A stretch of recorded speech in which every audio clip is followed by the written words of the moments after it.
سب کو رخصت کر دیا. جبریل آ گئے.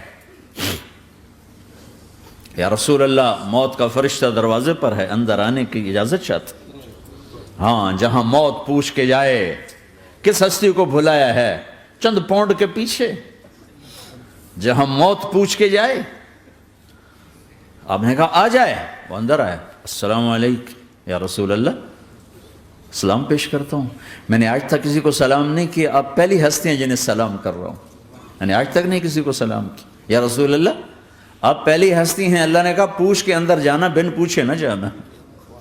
یا رسول اللہ مجھے حکم ہے کہ آپ سے پوچھوں, آپ جانا چاہیں تو میں لے جاؤں, اور رہنا چاہوں تو میں چھوڑ کے واپس چلا جاؤں. طارق جمیل سے کوئی پوچھے, آپ سے کوئی پوچھے, پوچھا جا رہا ہے, موت پوچھ رہی کہ آؤں کہ نہ آؤں. تو آپ نے کہا اگر میں اجازت دے دوں تو میری جان نکالو گے؟ کہاں جی نکالوں گا. تو آپ نے جبریل کو دیکھا, کیا کہتے ہو, کیا کہتے ہو؟ تو جبریل نے عرض کی یا رسول اللہ, اللہ آپ کی ملاقات کے شوق میں. او میرے بھائیو بہنوں, ایسی موت مانگو اللہ سے. جب جا رہے ہیں تو اللہ خوش ہو رہا. ایسی موت نہ ہو جیسے بھاگا ہوا مجرم پکڑا جاتا ہے, ہتھ کڑیاں لگا کے جیل میں لے جایا جا رہا ہے. ایسی موت مانگو اور ایسی زندگی گزارو.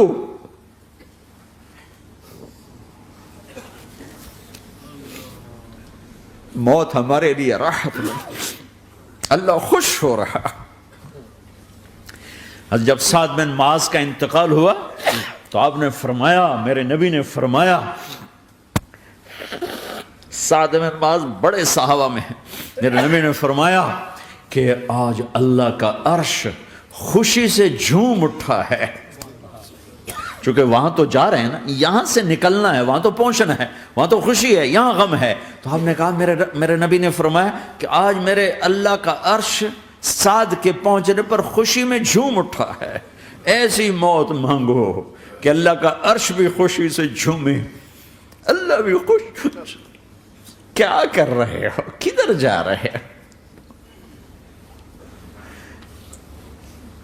اس دھوکے کے گھر, اس مچھر کے پر, اس مکڑی کے جالے, اس دکھوں کے گھر, اس غموں کی دنیا میں کیا ڈھونڈتے ہو؟ جاؤ اللہ کو ڈھونڈو, جاؤ اس کے حبیب کو ڈھونڈو, پھر جاؤ مزے کی زندگی یہاں گزارو, مزے کی نیند قبر میں پوری کرو, اور جنت میں ہمیشہ کی راحتوں کے مالک بن جاؤ.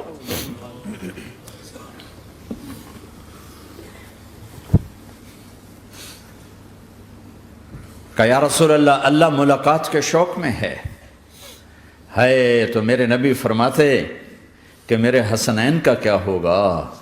میں تو دیکھ رہا ہوں ایک زہر میں تڑپتا ہے, ایک بچوں سمیت نیزے پہ چڑھا ہوا ہے.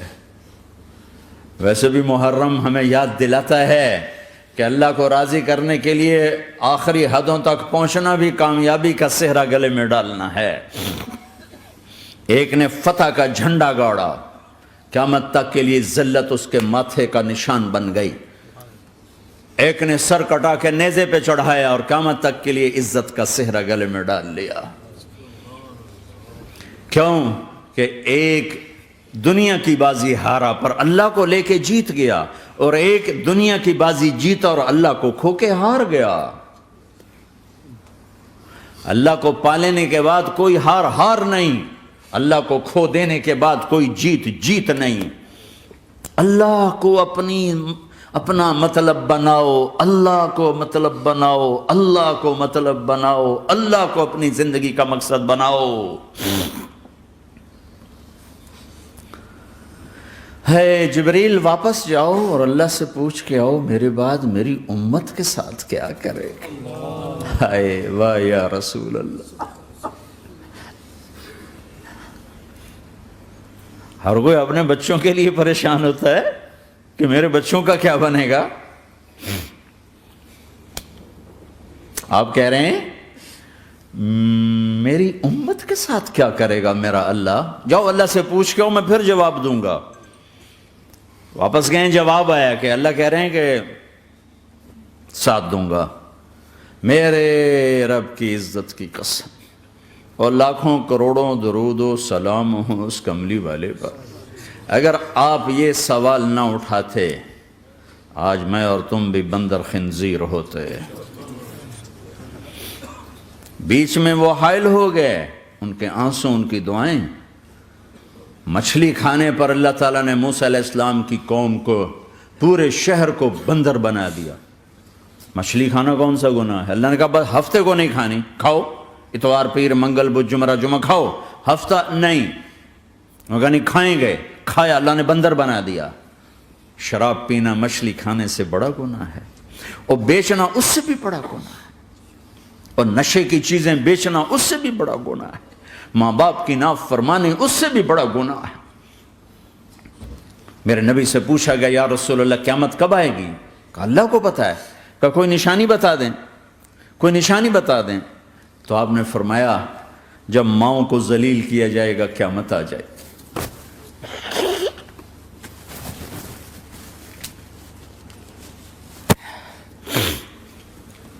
یہ تو اس کی دعائیں ہیں، بیچ میں آ کے کھڑی ہو جاتی ہیں۔ اللہ تعالیٰ نے کسی کو بندر بنایا، کسی کو خنزیر بنایا، کسی کو زمین میں دھسایا، کسی کو پانیوں میں بہایا، کسی کو ہواؤں سے اڑایا، کسی پر آگ کو برسایا، کسی پر بجلیوں کی چمک کو سے ان کو راکھ کیا۔ کب میرے رب نے کیا کچھ نہیں کیا۔ وَكَمْ أَهْلَكْنَا مِنَ الْقُرُونِ مِنْ بَعْدِ نُوحٍ وَكَفَى بِرَبِّكَ بِذُنُوبِ عِبَادِهِ خَبِيرًا بَصِيرًا۔ کیا کچھ نہیں ہوا ہمارے ساتھ، وہ کیوں نہیں ہوا کہ وہ کملی والے کی دعائیں ہیں، دعائیں ہیں، دعائیں ہیں، رونا دھونا ہے، امتی امتی۔ اچھا چلو یہ تو دنیا ہو گئی، آپ نے یاد رکھا میدان معاشر میں میرے نبی نے فرمایا جب جہنم کو لایا جائے گا اور ایک چیخ مارے گی، کوئی کسی کو یاد نہیں کرے گا، سب بھول جائیں گے۔ ہر ایک کی زبان کے آپ نے مشہور لفظ سنا ہوگا نفسی نفسی۔ جب جہنم آئے گی تو ایک چیخ مارے گی، اور کئی بلین فرشتے اس کو پکڑ کے لا رہے ہوں گے، اور وہ ان کے ہاتھوں سے نکل رہی ہوگی، اور اس کی آگ کے شعلے اور اس کا دھواں اور اس کی چیخ اور اس کی آواز۔ تو جب وہ قریب آئے گی تو اس کے آواز پر سارے مرد عورت زمین پر گریں گے، اور سب کہیں گے یا رب نفسی نفسی، یا رب نفسی نفسی، یا رب نفسی نفسی۔ یا اللہ میری جان، میری جان، ماں نہیں، ابا نہیں، بیوی نہیں، بچے نہیں، بھائی نہیں، میری جان۔ چلو میں تو آپ عام لوگ ہیں، انبیاء نبی کہیں گے یا اللہ میری جان، ابراہیم خلیل جیسے کہیں گے یا اللہ میں کسی کا سوال نہیں کرتا، باپ کا بھی نہیں کرتا، میری جان۔ اور عیسیٰ علیہ السلام جیسی ہستی کہیں گے یا اللہ میں اپنی ماں مریم کا بھی سوال نہیں کرتا، میری جان، میری جان۔ عیسیٰ علیہ السلام سے لے کر آدم علیہ السلام تک نفسی نفسی، نوح علیہ السلام نفسی نفسی، یحییٰ زکریا باپ بیٹا ہیں لیکن نفسی نفسی، سلیمان داؤد باپ بیٹا ہیں لیکن نفسی نفسی، یوسف یعقوب باپ بیٹا ہیں لیکن نفسی نفسی، یعقوب و اسحاق باپ بیٹا ہیں لیکن نفسی نفسی، اسحاق ابراہیم باپ بیٹا ہیں لیکن نفسی نفسی، اسماعیل ابراہیم باپ بیٹا ہیں لیکن نفسی نفسی۔ یہ نبیوں کا حال ہے، میرا کیا حال ہوگا؟ لیکن اسی ہنگامے میں جب ہر مرد عورت کہے گا نفسی نفسی، ایک آواز ابھرے گی امتی امتی، ایک آواز آئے گی امتی امتی، ایک دکھ بھری، ایک درد بھری آواز آئے گی امتی امتی۔ سننے والے حیران ہوں گے یہ کون ہے، یہ کون ہے جو اپنے آپ کو نہیں مانگ رہا، اپنی امت کو مانگ رہا ہے، یہ کون ہے؟ جب آواز کی طرف نظریں لگیں گی، یہ تو محمد الرسول اللہ ہے، جھولی پھیلی ہوئی ہے، ہاتھ اٹھے ہوئے، اے رب میری امت۔ کون سی امت ساری زندگی شراب بیچتے رہے، کون سی امت ساری زندگی ڈرگز بیچتے رہے، کون سی امت ساری زندگی زنا کرتے رہے، کون سی امت ساری زندگی ظلم و ستم کے پہاڑ توڑتے رہے، ساری زندگی جوا کھیلتے رہے۔ آپ تو کہتے دفع ہو جاؤ، میری نظروں سے دور ہو جاؤ، نہ تمہیں میری عزت کا خیال نہ میری نسل کی قربانیوں کا خیال، میرے معصوم بچے نیزوں پہ چڑھ کے اس دین تم چند پونڈوں پہ کیا ظلم ڈھا کے آئے ہو، دفع ہو جاؤ یا اللہ انہیں جہنم میں ڈال، یہ کہنے کا موقع تھا۔ میں قربان جاؤں اس نبی رحمت، اس کامل اکمل نبی پہ، اس ہادی رہبر پر میں کہاں سے الفاظ لاؤں ان کی تعریف کے لیے۔ دو ہستیوں کا حق نہیں ادا کیا جا سکتا، ایک اللہ، ایک اللہ کا رسول۔ ہر ایک کا حق ادا ہو سکتا ہے، اللہ اور اس کے رسول کا حق نہیں ادا ہو سکتا۔ وہ کہتے ہیں یا اللہ ان کو آگ میں ڈال دے۔ انہوں نے نہ مجھے دیکھا، نہ میرا گھر دیکھا، نہ میرے پیٹ پہ پتھر دیکھے، نہ میرا راتوں کو تڑپنا دیکھا، نہ میرا مچلنا رونا دیکھا، نہ احد میں ٹوٹے دانت دیکھے، نہ طائف میں بکھرا خون دیکھا، نہ کربلا میں اولاد کے سر نیزوں پہ چڑھے دیکھے۔ دفعہ دور کر دے میری آنکھوں سے۔ میں قربان جاؤں اس نبی رحمت پر، کہہ رہے ہیں یا اللہ میری امت، یا اللہ میری امت، یا اللہ میری امت، یا اللہ میری امت۔ نہ یہاں بھلایا نہ وہاں بھلایا۔ آپ کے لیے ممبر آئے گا، میرے حبیب بیٹھو، تو آپ کہیں گے اب مجھے خیال آئے گا اگر میں بیٹھا تو یہ مجھے لے کے جنت میں نہ چلا جائے، اور اللہ کہہ رہا بیٹھو تو میں کیا کروں گا؟ میں خود زمین پہ کھڑا رہوں گا، ممبر پہ ہاتھ رکھ دوں گا کہ اللہ تیری مان لی، میں ہاتھ رکھا ہوا ہے، لیکن میں بیٹھوں گا نہیں کہ میں اپنی امت کا آخری حساب کروا کے ہی جاؤں گا، ایسے نہیں جاؤں گا۔ آؤ بھائی، ہمارا نیا سال ہمارا سال تو محرم سے شروع ہوتا ہے، ویسے تو جنوری بھی اللہ کا، محرم بھی اللہ کا، سورج اللہ نے بنایا تو جنوری فروری بھی اللہ کا، اور چاند اللہ نے بنایا تو محرم ربیع الاول بھی اللہ تعالیٰ کا، دونوں ہی اللہ کے ہیں۔ کسی نے یہ لے لیا، کسی نے وہ لے لیا۔ ہم نے چونکہ چاند کا کیلنڈر بنایا تو ہمارا تو اب سال شروع ہو رہا ہے، ہمارا تو نیو ایئر اب ہے، ہمارا نیو ایئر رونے سے شروع ہوتا ہے۔ کیسا اللہ نے نظام بنایا، کسی اور مہینے میں یہ واقعہ ہو جاتا، نہیں سال کے شروع میں یہ واقعہ رکھا ہے کہ ہر ایک کو پتہ چلے کہ ہاں نیا سال خوشی منانے کے لیے نہیں ہوتا، نیا سال آخرت کی تیاری کے لیے ہوتا ہے کہ ایک سال چلا گیا، ایک سال اور زندگی سے نکل گیا، او بھئی جلدی سے اللہ کو راضی کرنے کا کوئی کام کرنے کو، توبہ کرنے کو، اللہ کو راضی کر لیں۔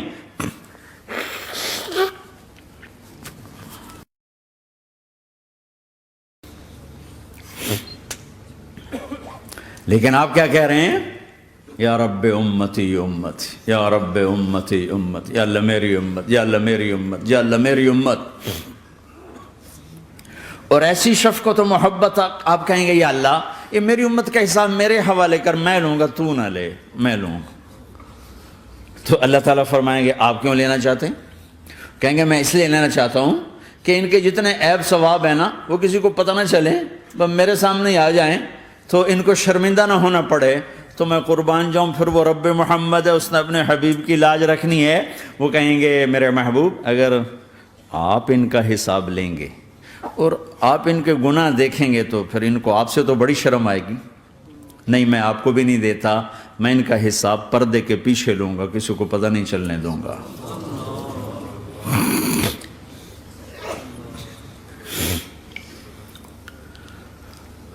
اتنی بڑی ہستی اور آگے